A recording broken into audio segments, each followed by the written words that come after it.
What's going on? Where am I?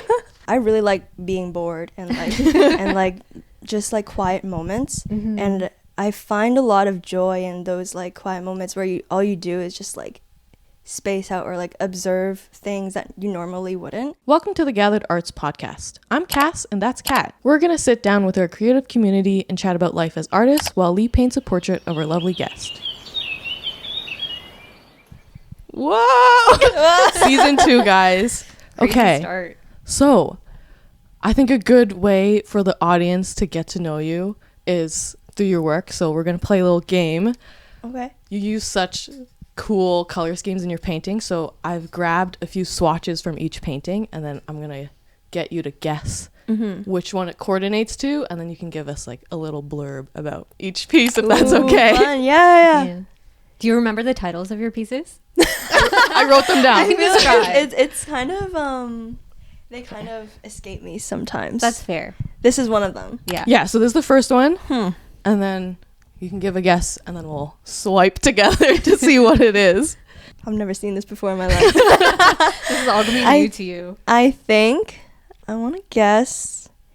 Is it? Let me tell you something about you. You know what? I actually don't know all the names of your paintings, so we'll pull it up. Is it the one with a big head, huge head, and I'm like in a mall? No, it's not the mall one. What the hell? Is that your final answer? Let me think. Yeah, this one's pretty fun. It's very like pastel-y. Yeah, I feel like it's different than a lot of your other like color palettes. I can picture which one this is now, actually. Yeah? What? Yeah. Do you want a hint? Yes. I think the shape of the swatches might give you something. The shape of the swatches. Yeah. The shape of the swatch. Oh, is it Heart's Water? Yeah. Oh my gosh. I was gonna say, do you Wow. remember? Yeah. Yeah. Oh, If you want to okay. do a little That's- swipe, Yeah. Wow. there it is. It's like I didn't paint this. You're like, who is this girl? This might be like an exposing episode. All new to you. Mhm. Yeah. Yeah, that's Love a this really one, love great this one. piece. What was the title again? This is Heart's Water. Heart's Water.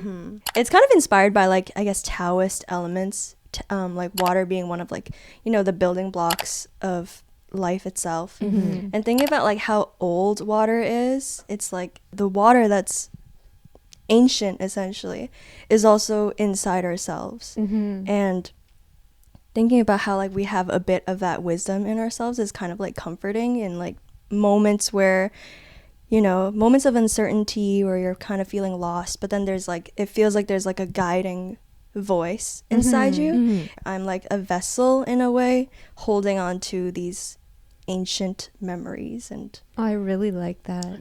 Let's go on to the next one. okay, We just swipe. Yeah. You can swipe. Okay. Easy or harder? than the last one? Okay, I feel like the green has to give it away. Oh, this is easy. This is red underwear.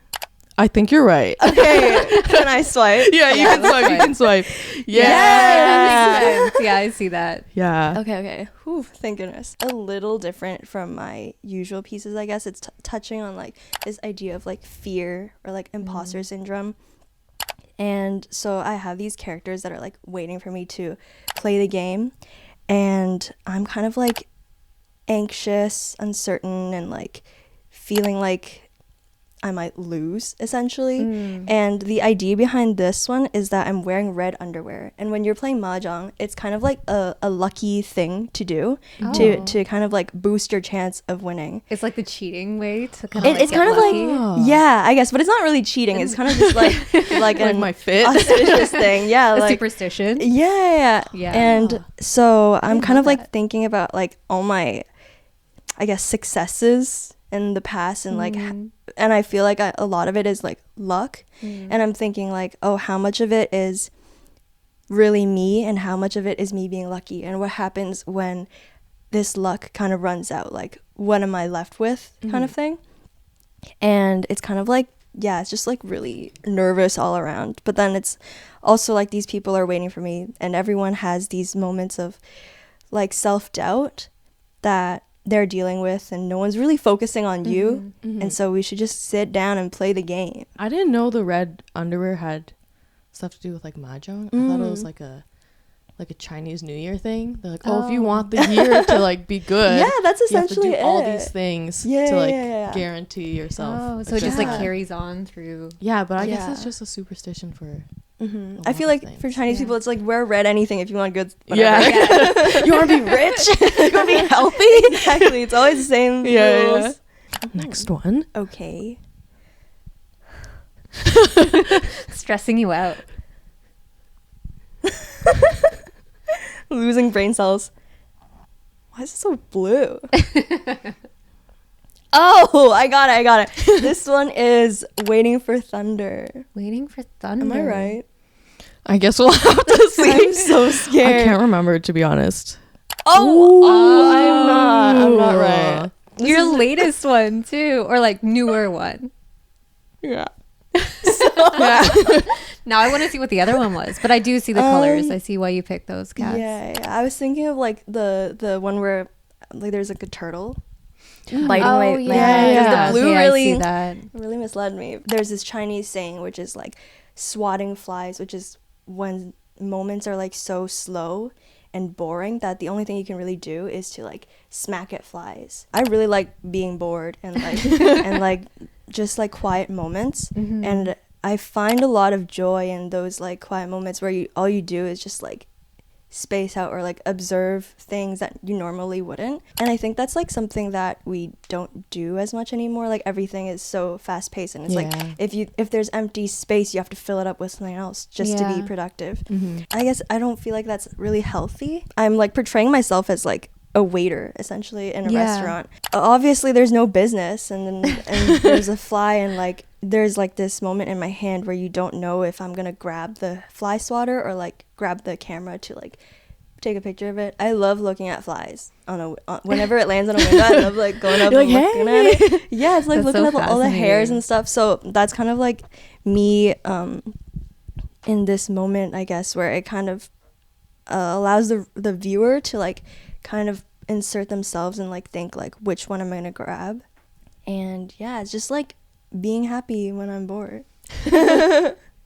Yeah, that is true though. Like there's especially I find that like we're all addicted to like TikTok and stuff. I'm like I always need, or like I feel like I need to have something in front of my eyes at like all time. I'm like, Yeah. oh, Or it's like nice. background noise. Yeah. Yeah. I'm like, it is kind of just nice to stare into space sometimes and like settle with whatever has happened that day. Like I think it's really important for me to like have the time to reflect and like just be in my head a lot, which is, I don't know, not the best habit either, but it is what it is. It's a good balance. Like when you can find that balance, then it works. Okay, let's do the last one. Oh my god, I hope I get this one. You're making it Okay, this is easy. This is bugging my tummy. What color gave it away? The green and the pink. Okay. Oh, That's I was fair. thinking for the red underwear, I was like, this looks like bugging my tummy, but there's too much red, so I was like, that's not it. So bugging my tummy is like a Chinese saying, and it's kind of like talking about like, it's comparing someone who knows you really well to like as if they are an insect in your stomach, and they can like, they know what you're thinking, they know like what you want, your desires, your thoughts, everything.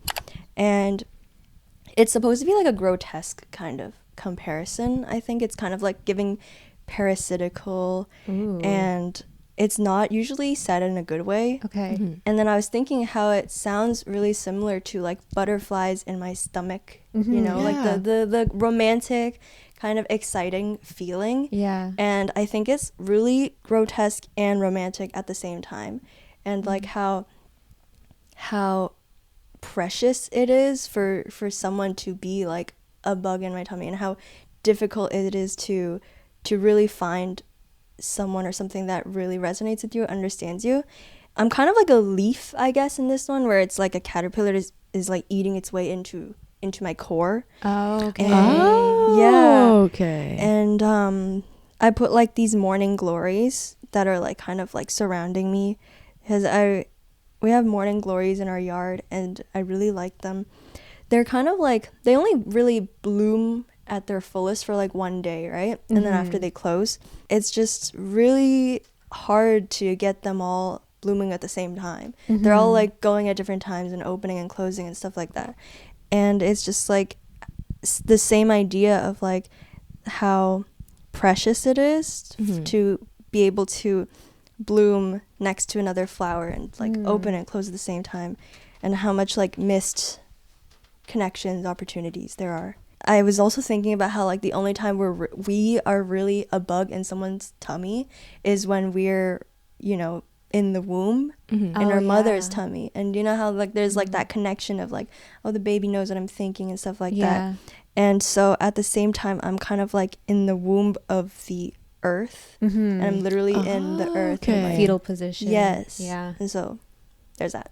Wow, I feel like there's so much to this one. There is. It's a heavy, emotional painting. Yeah, but it really does translate. I always thought the circle, it really reminded me of like the vines of the morning glory. So I guess I kind of like felt like it continued through you. But I love that analogy to a leaf instead. I think that fits really well. Great job. Thank you. Yeah. I wouldn't say that. You feel like you know your work better now, or about the same? It's good to jog my memory. Yeah. There's like a lot behind them, and like sometimes I don't remember. I'm gonna be real. So And I feel like because your work is large, it takes a lot of time too. So I'm sure you're like ruminating with these for so long. Yeah. It must be strange to like suddenly like no longer feel attached to that, because you're in that thought process for like months, right? Yeah, it's like going really deep into like a rabbit hole, and then like snap out of it and you're into the next one. And so it's definitely like really interesting, and like, influences my thoughts on the daily. Yeah.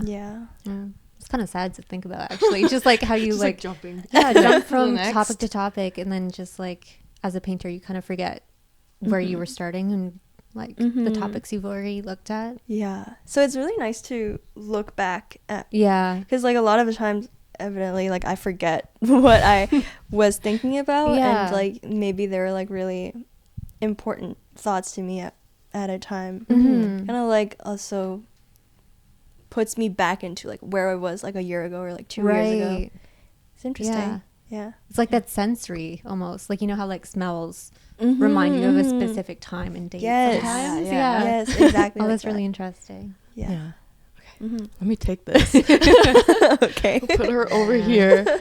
Thank you. I feel like all your work is really about like sayings and these I guess philosophies almost. Is that something that was really present when you were growing up? Yeah, I think it's like more of like an everyday kind of thing, because they're all based on Chinese sayings. Yeah. And I just always think they're really interesting, because I don't really learn them as in like learning their meaning and like and then using them. I kind of just hear them and then like have an idea of what they mean and then say them.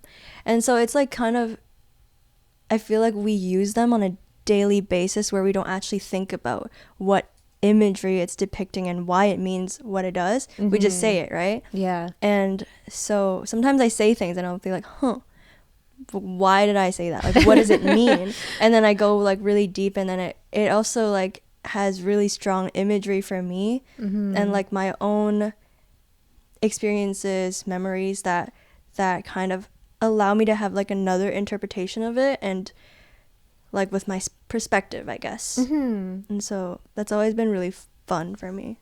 Yeah. And even like earlier when you were saying butterflies in your stomach or tummy or whatever, like I don't know, I've never really thought of that saying. So like just to visualize it, it's, I don't know, it's such a unique perspective, I think. It's, I think, I don't know, I guess language for some reason just plays a part. I think I'm like more informed language wise and like building an image than thinking of the image first, if that makes sense. I don't know, like when I build an image, it's kind of like more like storytelling, like poetry kind of. Yeah. I feel like for visual artists and like painters, a lot of the time it's like, oh, these elements came first and like these images came first, and then the language to like describe it and like do all this came after. Like the linguistic part is always like a second thought for a lot of people. So I think that might be like the strongest part of your paintings is the storytelling aspect in my eyes. I think that's really unique. Thank you. Have you talked about these stories with like your parents and stuff? Because I don't know if that different generation would have like a different perspective of the same saying. Yeah. That's true. I definitely do like talk to my parents about it just to see like what it means for them and what it means for me. And it's interesting because often it's really different, or like they might hear a saying, like for example the fly swatting one. The painting was fly spotting, but for fly swatting they're like, oh, that's not really like a good saying. But then I was like, oh, but this is what I think of it. And then they're like, actually that's pretty interesting. And then they got on board with it, I guess. Yeah, like it seems like you've turned a lot of these into more of like positive things, which is really nice. That's true. Like even the fish one too. Yeah, I kind of think like I enjoy thinking of them as like guides to like how we can kind of see ourselves and our world around us. And so for these sayings and everything, is it also like translated to English? Like are you speaking what, Cantonese? Cantonese, and then translating it to English? Because I feel like that in itself is also like changes so much in meaning, and like you can interpret so many different things through just translating it. Exactly. Yeah, like I try to keep them if I can, like as closely to, but sometimes it just doesn't flow well, or it sounds corny. So like I have to tweak it a little bit. But yeah, I think that's part of the process as well, is because I feel like these paintings, they very much reflect my identity and like my relationship with my cultures, being like a, you know, Chinese Canadian, stuff like that. And so yeah, I feel like it's kind of like this process of translation is like, it's kind of finding or establishing a part of myself in this culture that I wasn't necessarily born in, but then like, you know, doing something with it. And through that process of translation, or even my interpretation of it, there's definitely things that are like lost, you know, but then also in that space I'm making something that's new, that's like uniquely my own. And yeah, I feel like the paintings become like a part, like a representation of like my identity and stuff. Yeah, I can see that. And I do feel like because you're doing that translation and that kind of action, it does feel closer to you. And I think that is without that translation, I think it just wouldn't have the same impact that your pieces have. Like it wouldn't carry that piece of you that you really feel in all your work. Like it would be like just me painting the saying essentially, without like much input. You get that like tension almost in your work that I feel like comes from your understanding of what the actual saying is. And I feel like you just wouldn't get that because you don't have that same connection to what you're saying. It's interesting to see how like being on the periphery also allows you to kind of take a different look at cultures that if you were like born in Hong Kong or China or wherever, you wouldn't have the same outlook as you do now. Yeah, I definitely think I see it as like more of like an observer. I think even in Canada and in Hong Kong, like I kind of participate as an observer. And so like I'm not very active, you know.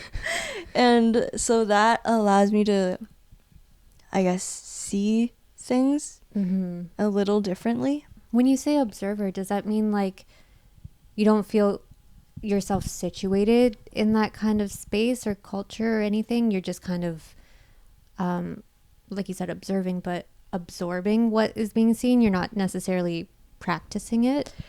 Yeah, I think for me there's always been like this question of like belonging, you know, because like I'm here and I don't really feel like everyone else. Mm-hmm. And then when I'm in Hong Kong, I definitely, like, I am, but I don't really feel that I'm like integrated either. And so there's always that question of like, oh, then where can I really call my home? Where can I really think of that I belong in? Mm-hmm. And actually the idea of my work is in, like, I call it Snail's Home, which is like, it's looking at a snail and how the snail, it goes wherever it goes, it still carries its shell on its back, and the shell is its home. Yeah. And thinking about ourselves and how we can see our own bodies that way, like, not home not being an idea that's like fixed to a certain place,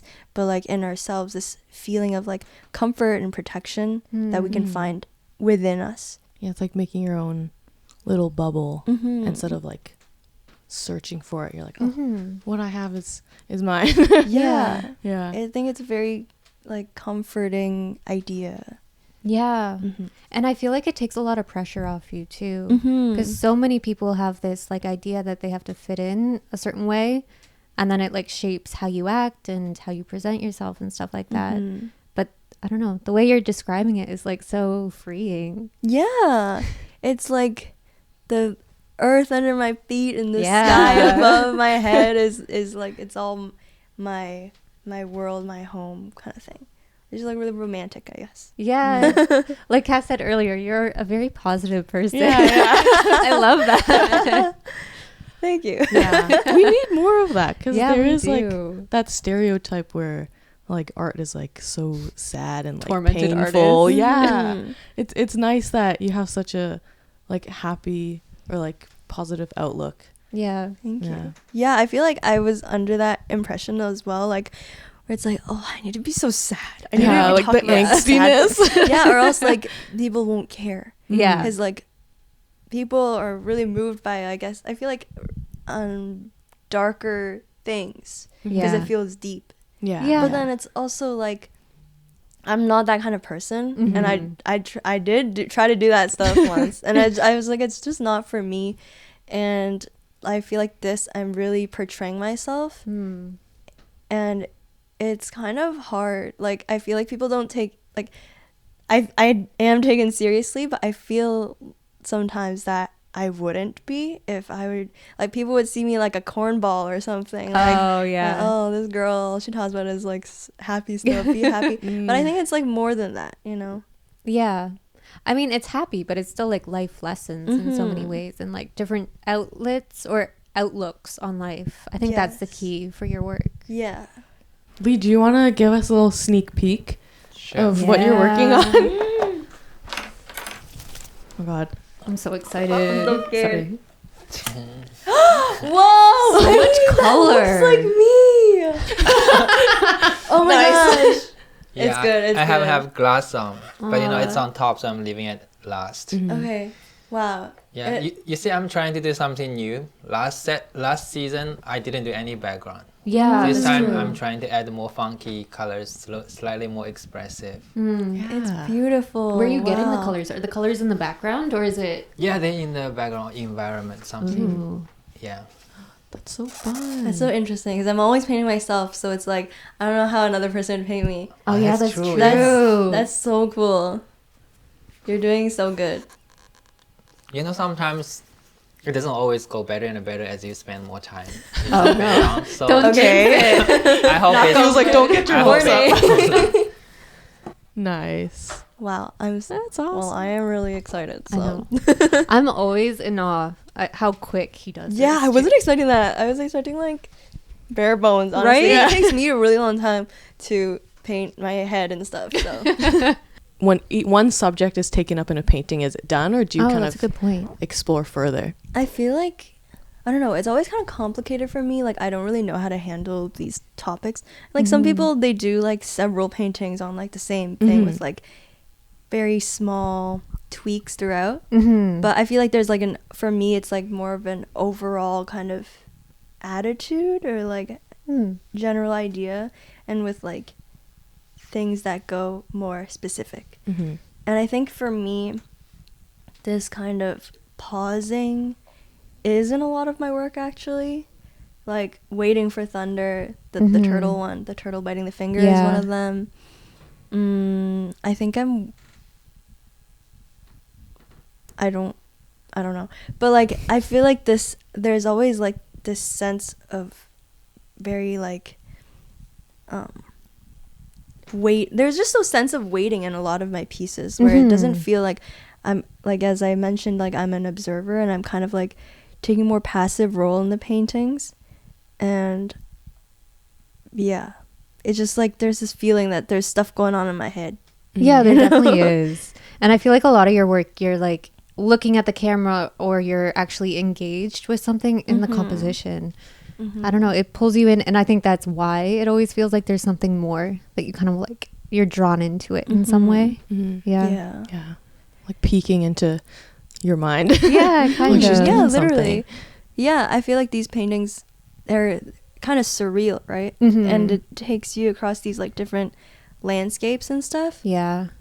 And for me, it's kind of how I imagine, like literally if you looked into my mind and it was like landscape, it would be like these journeys to different, into the water, into the sky, into the mountains, whatever.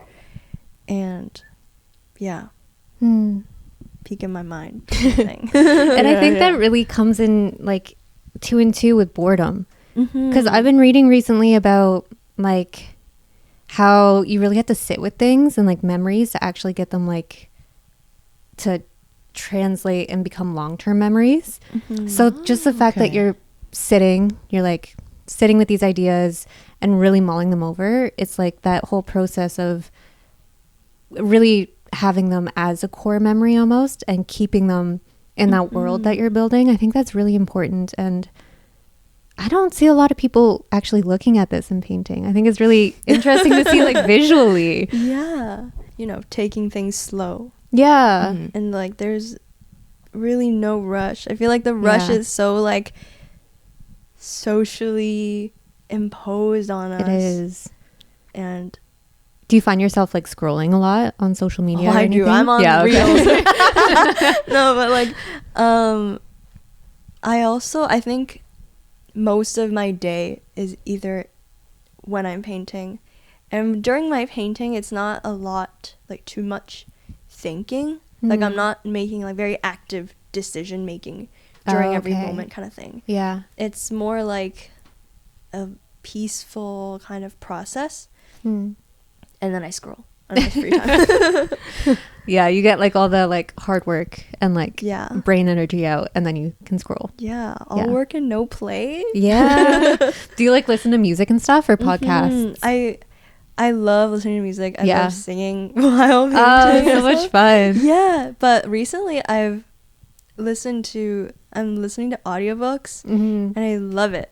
Same. I love listening to audiobooks. Good. I didn't realize. I didn't think I would like it. Yeah, because I thought like I wouldn't be able to retain it. Yeah.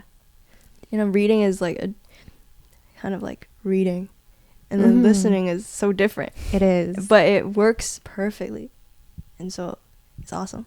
Yeah. I feel like it just like it adds like an excitement to it almost that you can't get with just music.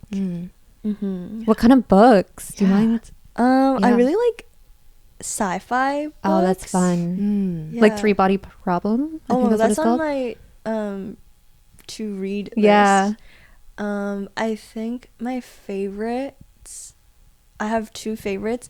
One of them is Lathe of Heaven. Oh, I haven't heard of that one. Yeah, and there's another one called Childhood's End, and it's all really good stuff. I feel like it has that idea of like, they both have that kind of quiet human aspect to it that I think is kind of relatable in my work. So yeah, I like those. What do you mean by human aspect? What makes something human? I don't know. It's talking about, well, obviously with sci-fi, it's like using these really like futuristic themes to make you reflect back on our current and humanity at the end. It's not always just tech. It's like what it means I guess. And at the end of childhoods, and spoiler alert, Close your ears. it's basically like alien, kind of like aliens take over the world, and like it erases all of us into this, doesn't erase, it kind of feels like it's like melting everyone. Other than sci-fi, I was also getting into this genre, which I think is kind of important to my work as well. It's like the wuxia genre, which is like Chinese kind of fantasy martial arts. Oh, okay. And it's really interesting because like I feel like it's relatable for me because they're also exploring these like vast and colorful landscapes, and then like learning something from each place. And I feel like that's very similar to like the kind of imagery that I'm depicting. And so I think it's very nice. And then there's also the idea of like wandering. It's like ancient times, you know, there's nothing to rush about. Yeah. So they're kind of just like wandering, and like there's no obligation for anything except for like their own like moral code and like respect for themselves and others. I think that's really nice, and kind of the kind of attitude that I want to bring in my own work. And yeah, I guess it is kind of just like life is so much simpler when you don't have to think in terms of like, I don't know, globally or anything like that. Like there's so much pressure to actually thinking about everything that's going on, right? Yeah, it's very overwhelming. Yeah, and it's overwhelming. Like you want to touch on everything, but you can't. And I don't know. For me, I guess it's a little bit of like an escape kind of thing, where it's like you're going back in your own head, but I feel like it's also like kind of necessary that like you know, you have to focus on yourself first. You can't constantly be thinking about every horrible thing that's going on in the world. And so that's just kind of how I like to think of things. But Your philosophy. I guess so. Yeah. You do have to like give yourself a little bit of like peace, I guess. Yeah. You know, there's always like an expectation to like keep up with everything in like the world and like with work and stuff, to like just kind of shut everything off. Yeah. Just, I guess like wander around and do nothing is also very good for the soul. I don't think we're meant to, I guess, take in so much information constantly. You talked about, I guess, kind of your role as an observer, and when you're like making these works, are there specific things that you look for in life to include in these paintings that you do? Yeah, I feel like a lot of it starts from what I see in the everyday. The media I consume, what I was like raised on, or like cultural imagery is really important. I also really love looking at nature pictures or like animal pictures on Pinterest and stuff like that. And so you can see there's like a lot of animals or like organisms in my work. And I'm just really fascinated by them. Like right now I have one that I finished a while ago. It's like a cicada, and it's just like, because like it was like summertime when I made it, and it was just like the cicadas were constantly going, and I just love hunting for them and like looking. I'm not where catching the sound them is coming from. and like when I do spot them, it's so fun. And so I wanted to make a painting for them in a way. And and then I was just going down like a rabbit hole of like researching cicadas and like how they make sound and lots of stuff. Do you feel like being at home kind of helps your process, or would you like being in studio or anything like that when you were at school? Did that kind of help being around people? I think both are good. I loved the studio back in school. It was like so wonderful. And then I mean, we only got to use it for what, like a 1 year? year. Yeah, but it was just such a nice studio. Yeah. And it was like you always see people and you get to like glimpse at other people's work and like talk to them about it. But I'm also honestly like really enjoying painting at home, because like I wake up, go downstairs, I paint, and I don't have any obligations. I just keep painting, and like that for the whole week essentially. Yeah. So it's nice that I don't have to like think about other stuff, and it keeps my hours long.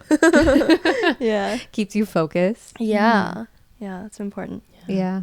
Is it hard to get out of that headspace then, since it is so close? Like your, I guess, relaxation time Yeah. can kind of blend into your work time. Yeah, I guess I have like a routine-ish where it ensures that I have a little bit of both, a little bit of relaxed time and a lot of painting time. Mm-hmm. But yeah, it doesn't bother me. Mm. That's It good. doesn't bother me. Yeah. Yeah. Yeah. Some people are just made to paint. Yeah. Yeah.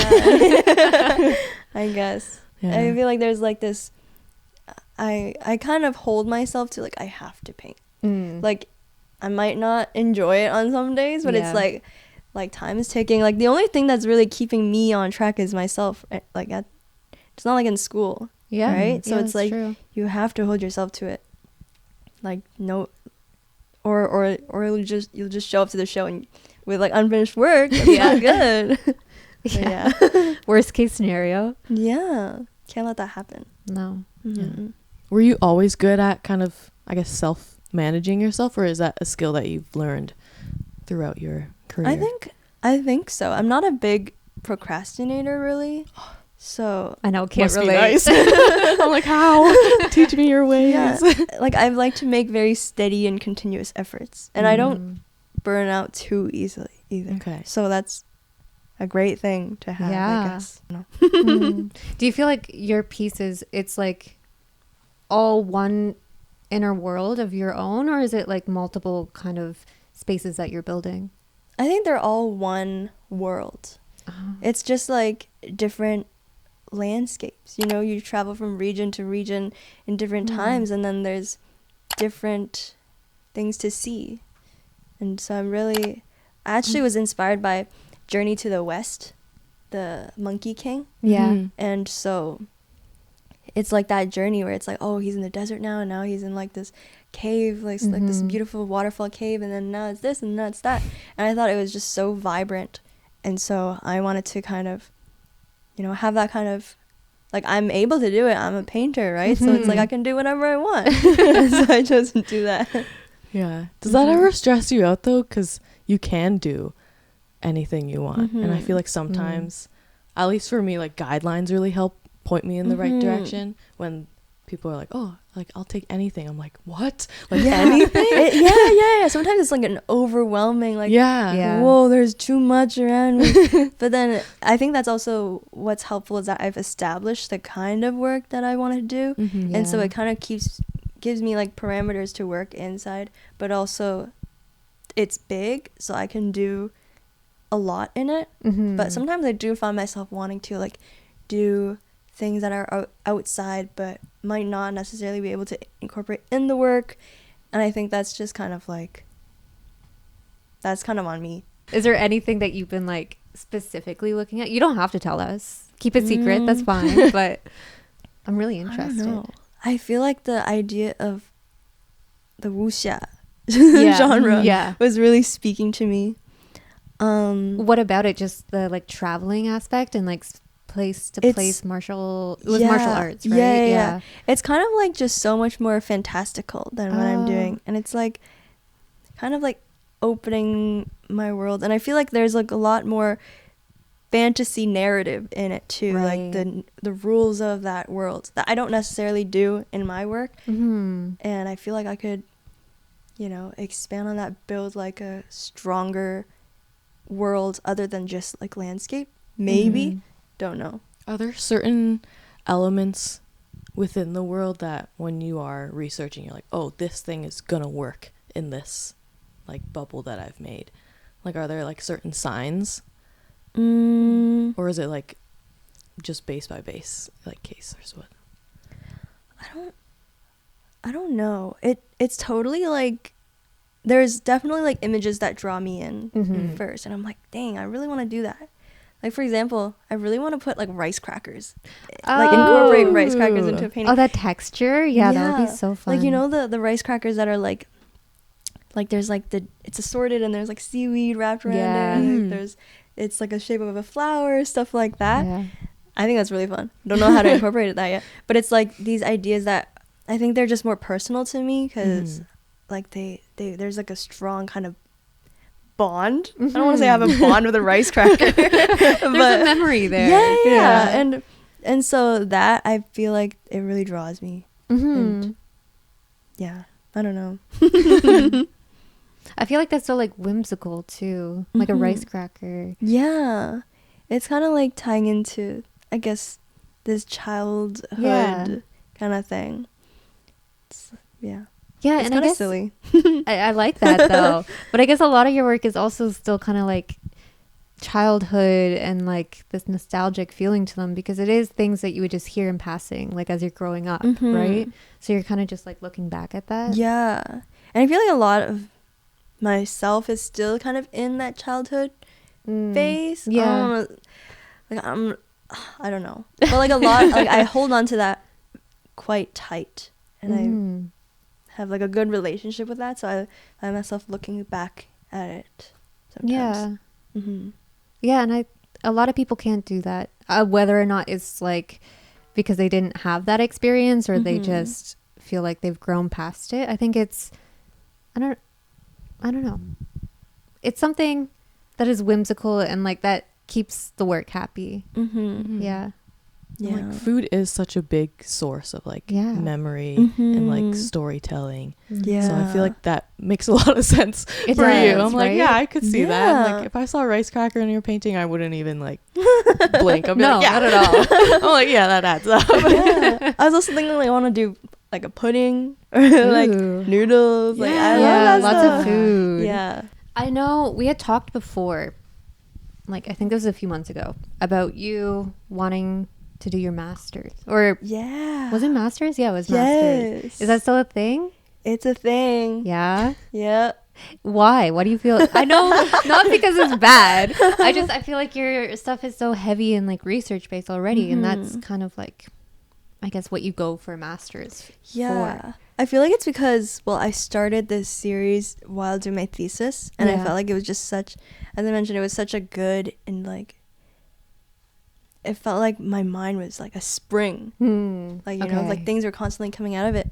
And it was just such a nice, I think it's like environment too. It allowed me to be in that space where I can do that. And then for the past few years after graduation, it's been pretty good. And I've been like just working as a full-time painter, but then it was also like project to project. And then it really didn't allow me to have any space to try something new without there being like something on the line, essentially. And then I feel like my work, there's like the basics of like an idea, but then I feel like I could go so much deeper into what I'm doing and like be more maybe like selective, or like, you know, make it like even more personal and real to me. And I feel like I have to be in like a master's, like another setting where I can do that again, where it doesn't feel like I have to be like doing it for a show. I can just be doing it for like school. Yeah. And like with other people who are also in that kind of headspace and want to share with you and stuff like that. I feel like so many people have mixed feelings about masters, specifically for fine art.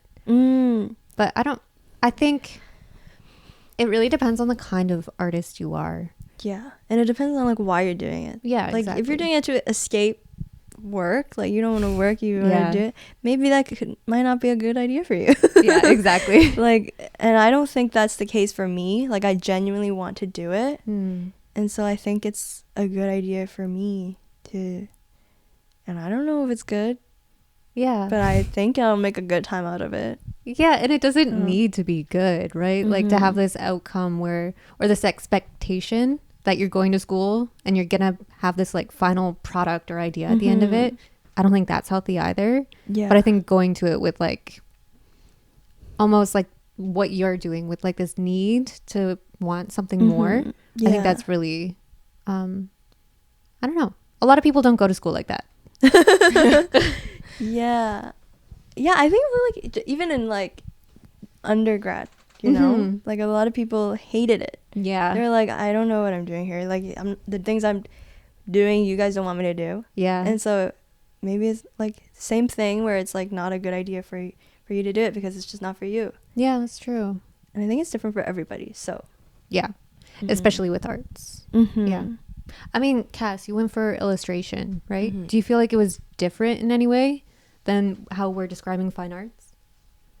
I feel like what you're describing earlier with like the person that was just doing it is maybe how I felt. I was like, ooh, she's calling me out. Oh no. Yeah, because like I remember, like I don't know if I had like a drive to explore and stuff, but I was definitely not making work for myself.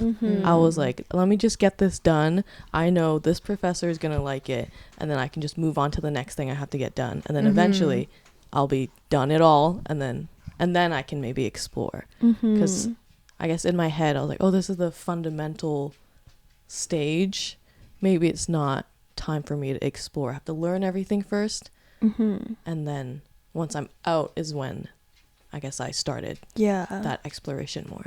Yeah, I definitely I definitely agree with that. Like I think it's difficult, like even for me, like I think the first few years also felt like that because it's like the projects, it's like I'm not really invested in them. I'm doing it because you want me to, essentially.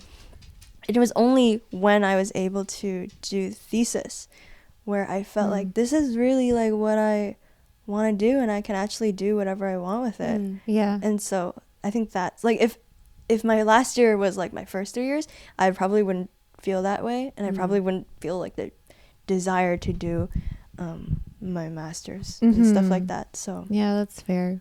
I don't know if I would want to do my thesis year again.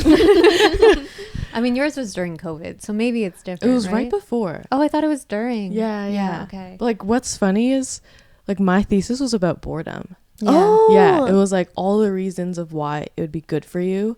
And then COVID happened. I was like, oh, I guess I can use all this knowledge now because I'm so bored. I'm just stuck put it to in practice. quarantine. Yeah, I was like, huh. It's weird how, like, timing You works. manifested that. Oh, no. Oh, no, don't blame it on you.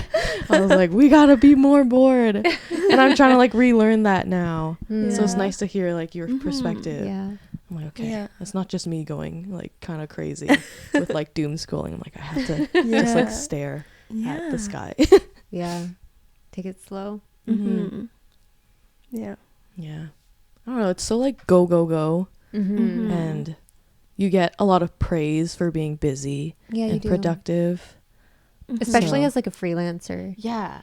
Yeah, because I'm like, oh, if you're not, then you're not making money. Yeah. And then you're going to die. I'm like, no. I'm like, let me just scale. breathe for a second. scale Yeah, is so it jumps so wide. quickly. Yeah. Yeah. Do you feel that, I guess, pressure to be like, oh, I'm done this show. I have to do another show. I have to do the next show. I do feel a pressure, not necessarily for shows,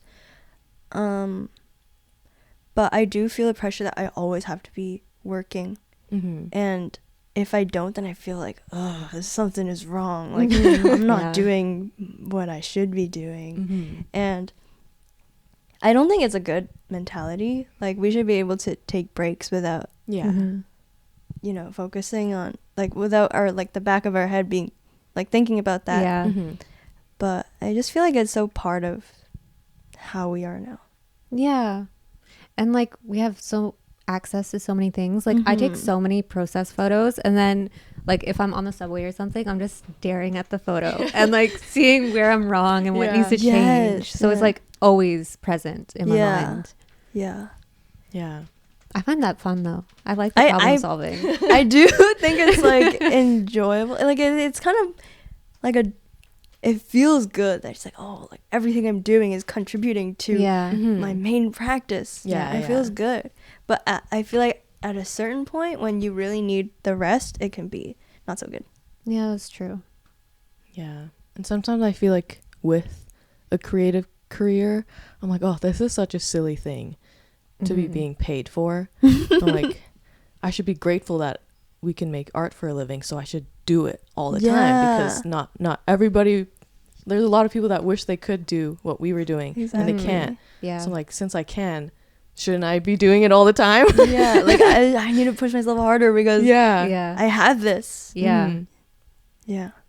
I get that. It's an Totally internal battle. Struggle. Yeah. I feel like that kind of is across a lot of creative kind of fields. It's not just fine art. It's like anyone really who's freelance even. I guess just having control of your own schedule and like having passion in life. Yeah. The passion's the problem here. Yeah. Very easy to burn out. Yeah, that's true. How do you stop? You said you don't really burn out. I don't. I've honestly been painting nonstop for the past 2 years. And I think it's great that I haven't yet, but I have a feeling that if I do continue on this path, I will, and then I'm gonna like, I might like be resentful of it, and I don't want that, which is why I want to do my master's. I see. Yeah, Like I want to forced break. Yeah, and like learn to kind of build better habits that an artist should have, and like know my limits and like more about myself so that I can better handle myself when I get back into like being a full-time artist on my own. Yeah, like build a foundation that you can kind of like work from that's healthy. Yes, exactly. That's fair. I understand that. Yeah. Yeah.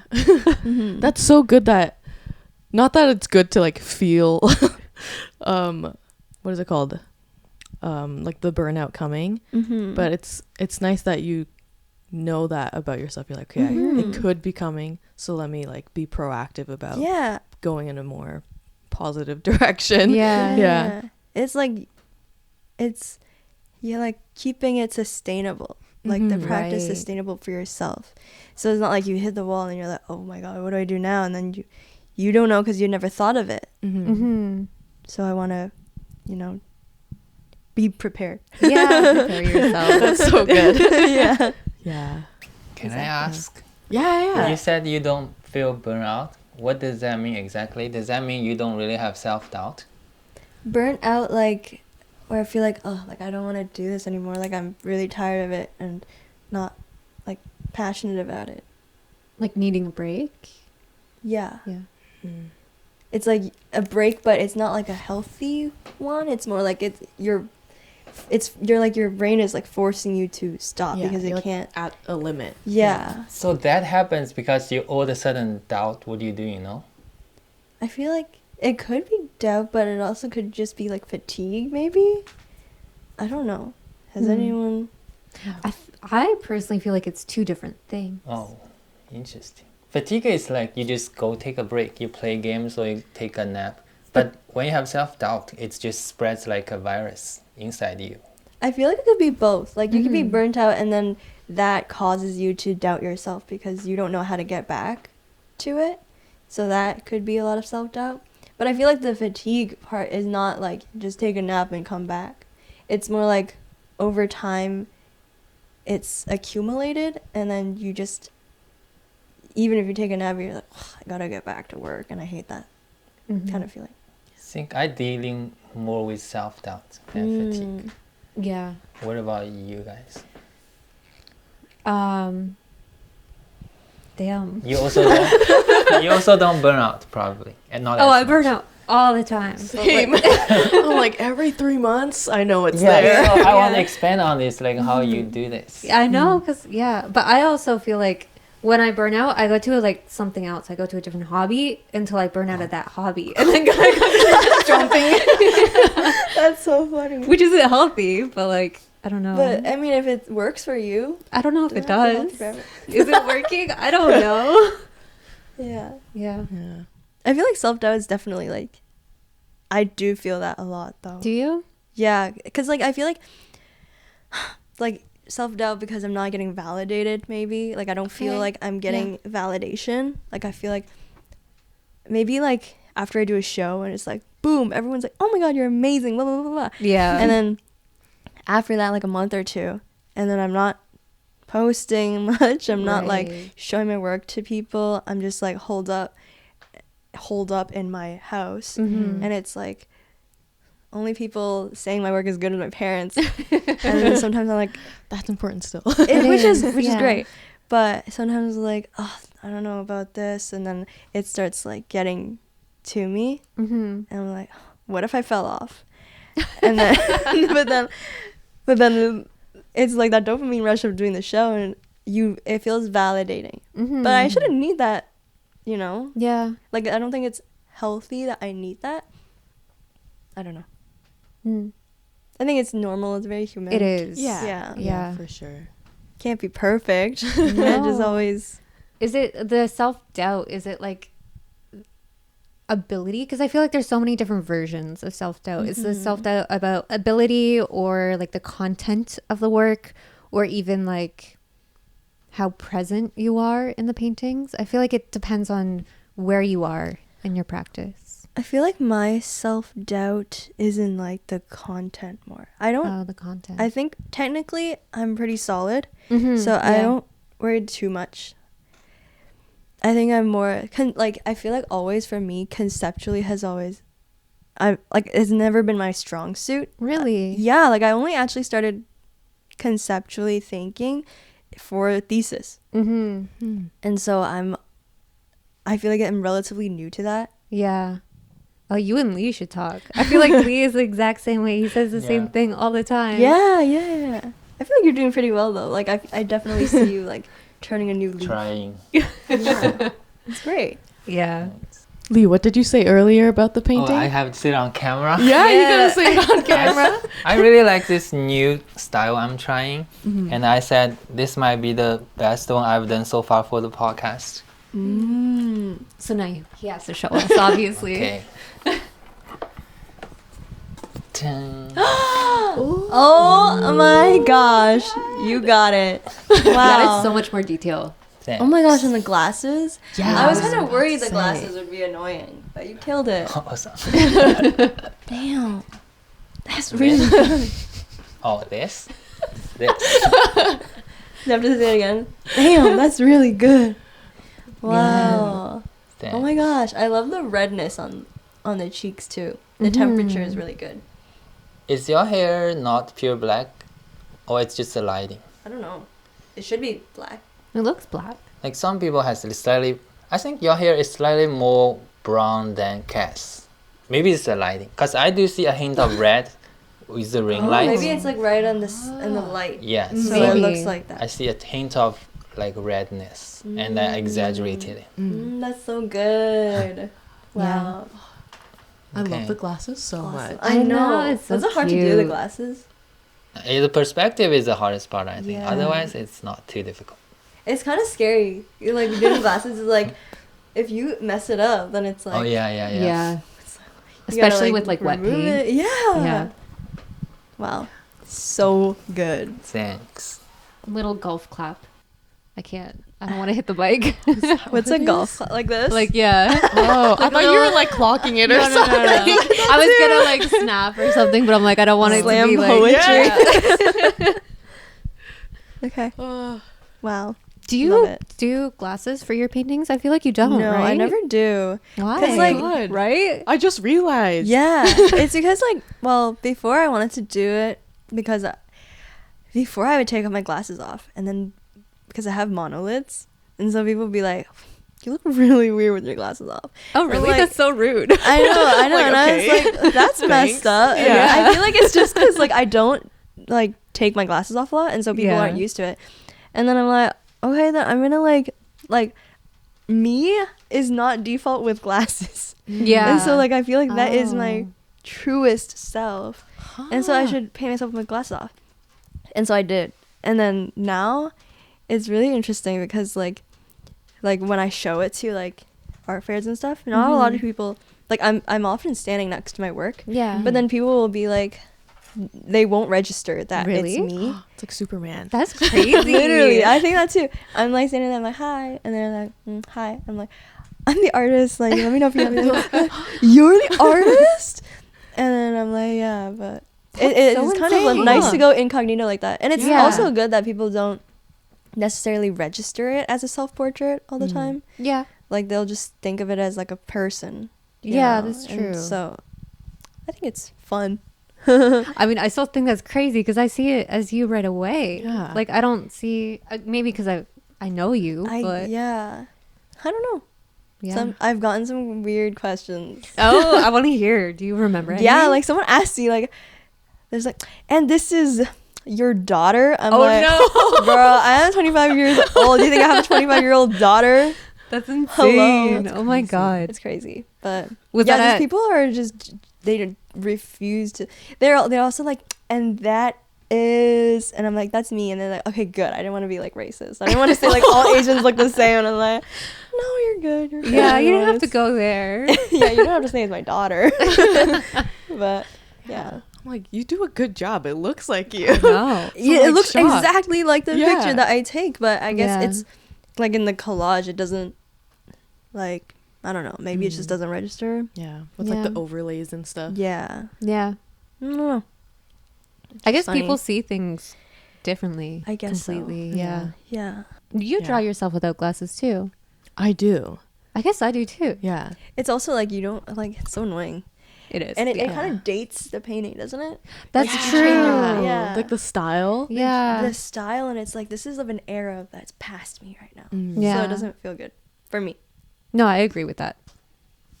Yeah. I feel It's like an me with- accessory. Yeah, Sorry. yeah. Yeah. It really does change your entire like face shape. Does. And I was like trying them on. I'm like, these are different people.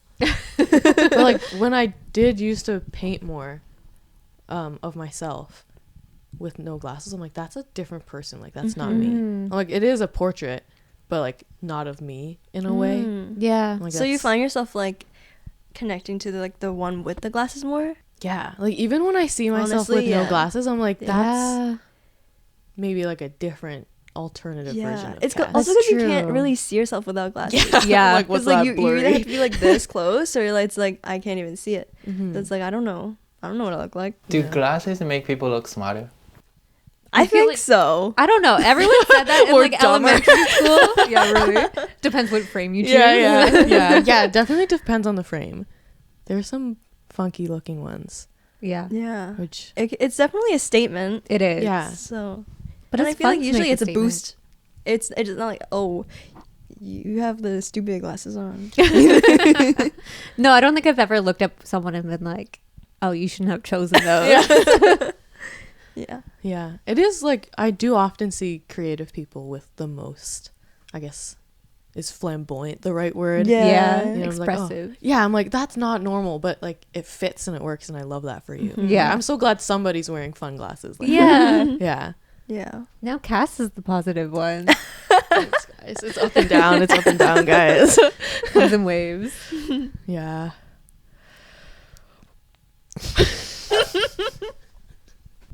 Earlier, you mentioned something about being in between. And I think that's a really interesting spot to kind of be in, because I feel like a lot of people feel like that in between, especially in Canada, because like, you know, it's so diverse, and like coming from two cultures and just like not quite fitting in specific areas, but then building your own space where you feel like you do fit in. Do you feel like your work always was about that, because that is technically part of you? Yeah. I feel like at a certain point in my life, I wanted to take things to extremes. Like I'm either this or I'm either that. Right. But it never really worked. And so it was like kind of frustrating to, I guess, navigate that. And then after, I was like, I don't have to do all that. Like there's something in where I am right now, which is, I feel like I'm always in between. Like I'm never, you know, at one end. And there's something being in the middle to Yeah. think about. And I don't know, I feel like in this series, it's really the main place that I've explored it.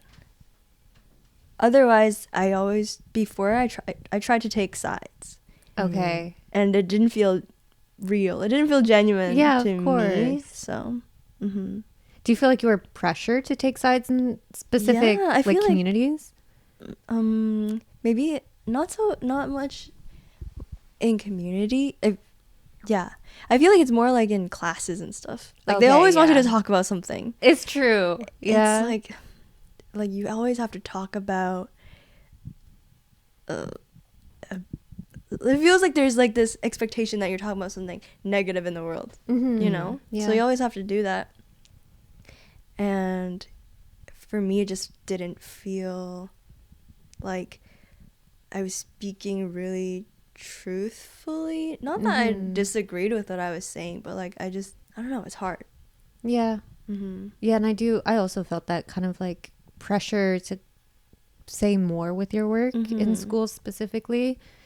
But I feel like people either go like the way where you're going, where like they find that like in between space where they feel like they can express themselves genuinely, or they go completely into like non-representational work and just like create these silly little paintings for themselves. Yeah, which the school doesn't like. No, Stuff like that. But I think both are valid. Yeah, no, totally. Yeah. I feel like for me, I felt like I've had to complain a lot in my work about like my upbringing. You know, Oh yeah. it's so hard being Chinese, like stuff like that. And you know that's what gets you the points in It's true, school. yeah. And it didn't feel right though. Yeah. And like the most talk or like pointers and critique, like you always had like those comments where I don't know, people could relate to it in specific ways, but it was always the negative pieces that people are relating to. Yeah. As a minority, there's always this expectation that you have to, right? Like Yeah. you have to talk about how this affected your Yeah, they're like, why are you trying to upbringing. hide it? Yeah. You know? And it's like, yeah, like I guess you should be, you can if you want to, but also it's like it's not the same level of importance for everyone. Did you grow up here and in Hong Kong? Like, did you go back and forth, or were you mostly in Markham? Yeah, I was born and raised in Canada, in Markham, but then I would go back in the summers. Like I'd visit Hong Kong in the summers. Okay, like pretty consistently? Yeah, I'd say up to a certain, like COVID, obviously, but then before I would just go back for like 2 months. Oh, most wow. years. Oh, That's a long time to go back to. Yeah. And so it's like, it's not like a touristy experience, but it's definitely also not enough for me to be like fully immersed. Yeah. Integrated. And I still feel that like I can't really socialize with like other Cantonese youths. Not that I can't speak with them, but it's harder, you know. It's a little different, and it takes some to adjust to, so it doesn't come naturally to me. But Do you still have like lots of family and stuff back in Hong Kong? yeah, I'd say most of, well, my mom, most, like all of my mom and most of my dad's side is in Hong Kong. So it's Okay. definitely nice. It's like Yeah. a family kind of experience, and as opposed to here. Yeah. Yeah, I always find that so interesting, like having family that's not like readily available to you in like everyday life, and then going to visit them and having that really special moments with them because you're there for 2 months. Like you're basically in their lives for so long, and you get so used to them, and then you leave them Yeah. for like 8 or however many long months you have left, right? Like I don't it's know. always like snapping out of it. Yeah, exactly.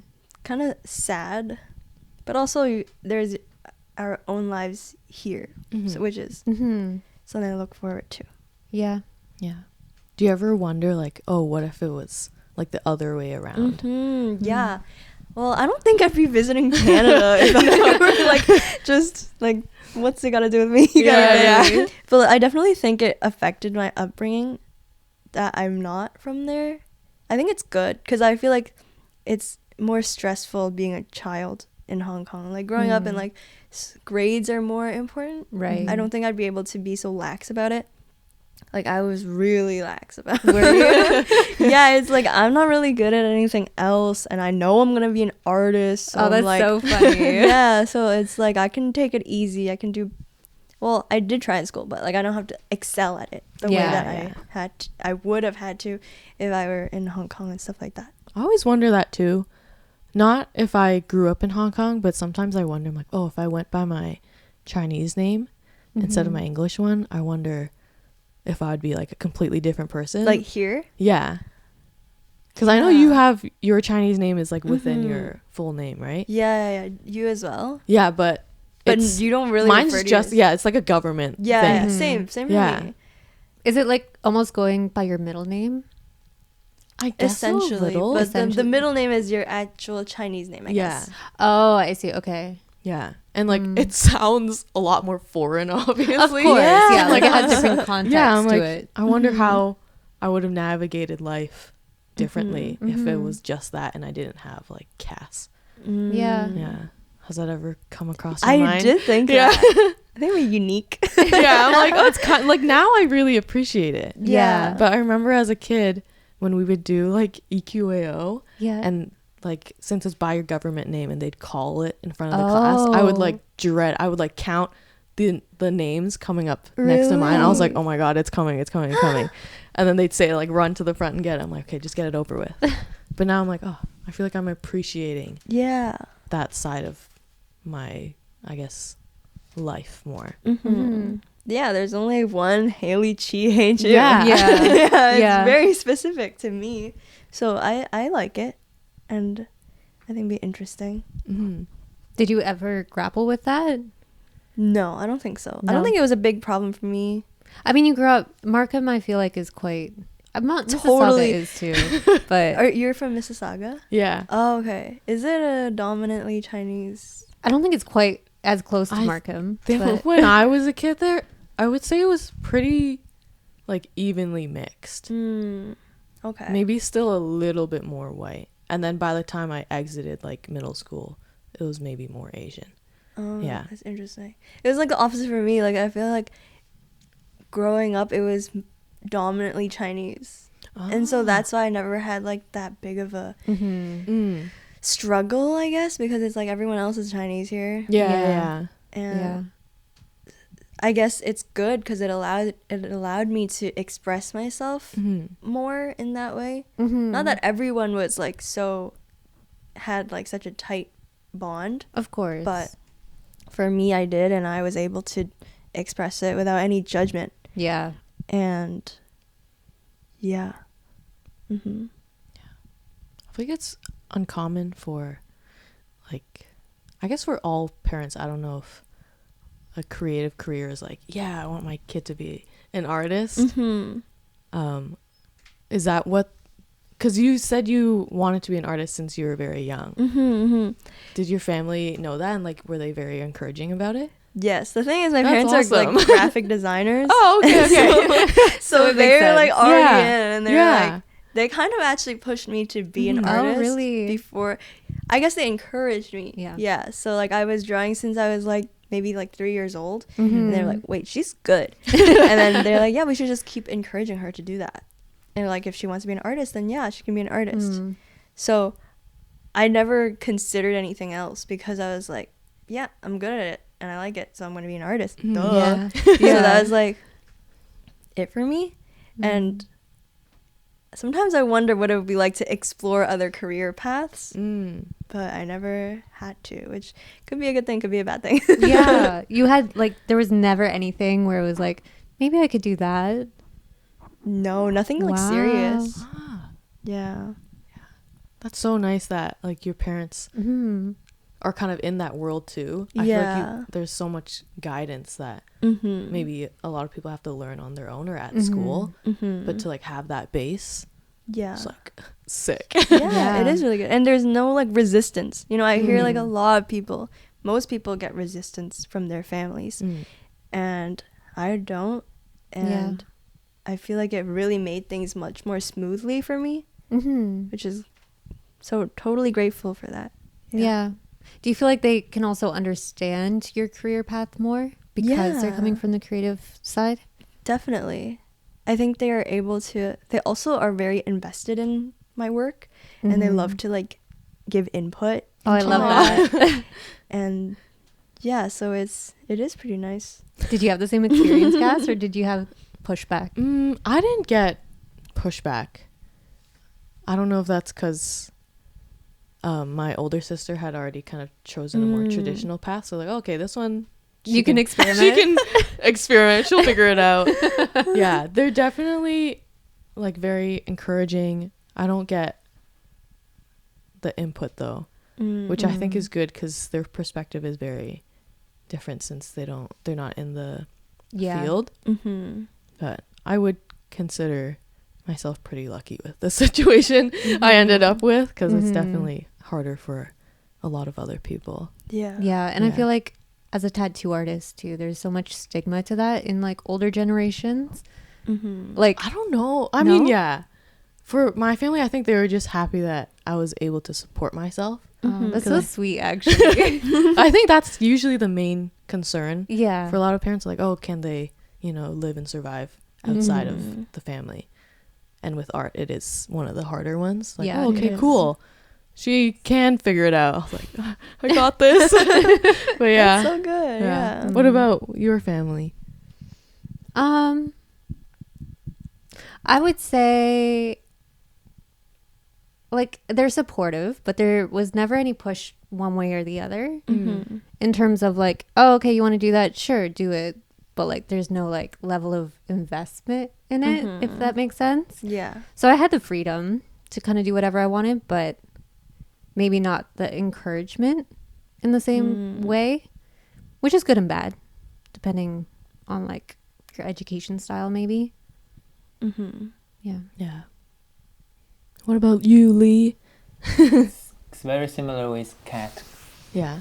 Yeah, almost identical. We'll do maybe one or two more questions and then a quick review. Yay. Yeah. Is it going along smoothly? The painting? Yeah, I mean, yeah. So much like indecisiveness. Sometimes you think where it's going, and then you're in love, and then it's like, man. I'm in the third stage right now. Roller coaster of emotions. Its honeymoon stage is over, Yeah. The painting's done? I guess. Okay. It's, Maybe you can show us. oh, okay. Are you ready? No. It didn't change that much. From Wow. It got more beautiful. refined. Yeah. Slightly, yeah. Wow. I Look love at your it. eyebrows. Oh my god. I'm afraid I polished too much, Why? and the other guys I met not have that much time, What do you mean? because then it will be inconsistent. This one is more polished Oh. than other ones, because it kind of by finished it. luck too. If the first pass the proportion is right, then you move on to the next stage. Sometimes you're stuck at the proportion you have to fix, and then you spend time on that, then less polished. So the next guess, you just have to get the proportions right again. Yes, easy to say Every that. Just get it right. Well, this one's lucky, so you should keep polishing it until you're happy with it. If they don't get theirs polished, too bad. True. Exactly. That's Haley true. got hers, so she's fine. Yeah. Okay. Everyone else can burn. Yeah, it's Wonderful. Awesome. honored to paint you. Yay! Wow.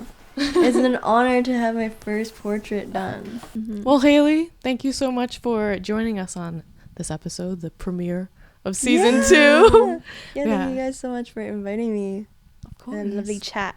Yeah. It was a lot of fun. Do you have any upcoming things happening that you want to tell the audience about? Your socials? Yeah. Well, my socials, I'm mainly active on Instagram. My Instagram is hey.chiu, hay.chiu.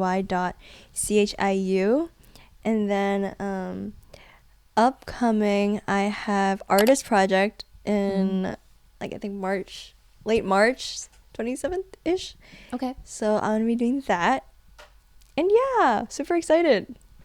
Nice. Looking forward to it. You can subscribe here for more episodes of the Gathered Arts podcast. You can follow us on Instagram at thepond.to, and you can visit our website at thepondcollective.ca. And yeah, we'll see you next time with another guest. Yay! That's so fun. Yeah. You're good at talking, Hayley. Thank you. You guys are really good at like hosting too. Thank you. I don't think we were all the time, but we've learned. Like it must be so hard to come up with questions. Like on the spot. It can be. But like, I don't know, it feels very casual here. I don't know if it's like the setting or like we know you and like we can talk to you. I don't know. Felt very nice this time.